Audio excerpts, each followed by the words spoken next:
नमस्कार, मैं नामिका सिंह और आप देख रहे हैं तेजस भारत। उत्तर प्रदेश के सियासत और अपराध के गठजोड़ पर अब इलाहाबाद हाई कोर्ट ने ऐसा शिकंजा कस दिया है जिसने पूरे प्रदेश के बाहुबली नेटवर्क में हलचल मचा दी है।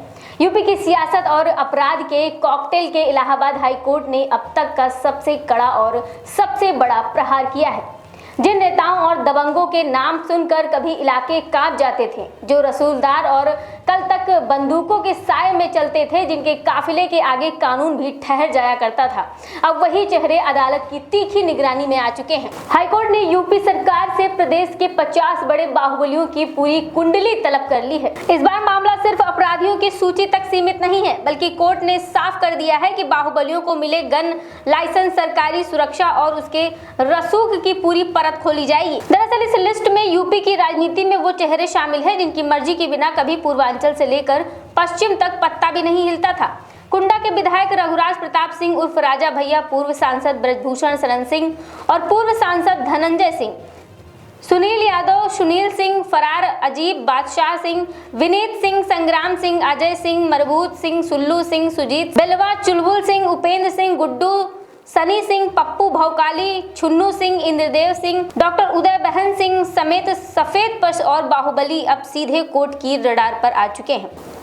लेकिन बाढ़ से मुकदमे की फेहरिस्त तक ही सीमित नहीं है। हाईकोर्ट ने साफ कर दिया है कि इस बार जांच सिर्फ कागजों पर नहीं होगी, बल्कि इन बाहुबलियों को मिले गन लाइसेंस और उनकी सरकारी सुरक्षा की एक एक परत को उधेड़ा जाएगा। दरअसल ये मामला पूरा तब शुरू हुआ जब संत कबीर नगर निवासी जयशंकर उर्फ बैरिस्टर ने इलाहाबाद हाईकोर्ट में एक जनहित याचिका दायर की।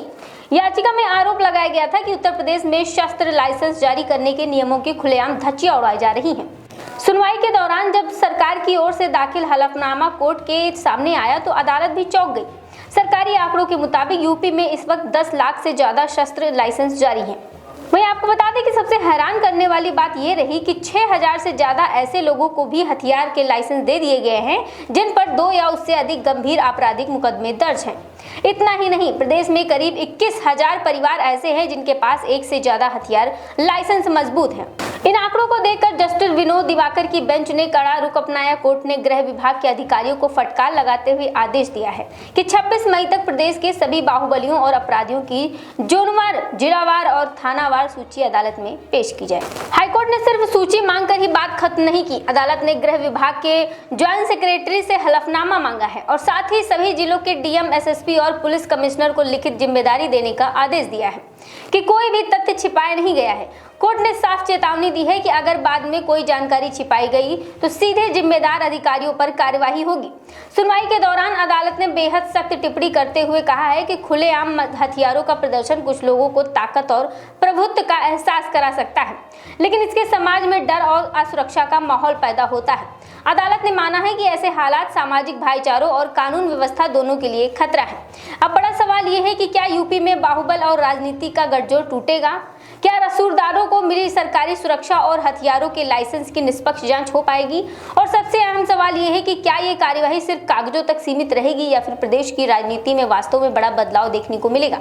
क्योंकि इस बार हाईकोर्ट का संदेश बिल्कुल साफ है, कानून से ऊपर कोई नहीं है, चाहे वो कितना भी ताकतवर क्यों न हो। और अगर ये जांच पूरी ईमानदारी से आगे बढ़ती है तो उत्तर प्रदेश की राजधानी में अपराध के गठजोड़ पर ये अब तक की सबसे बड़ी न्यायिक चोट साबित हो सकती है। फिलहाल आपकी इस रिपोर्ट पर क्या राय है, हमें कमेंट बॉक्स में जरूर बताएं।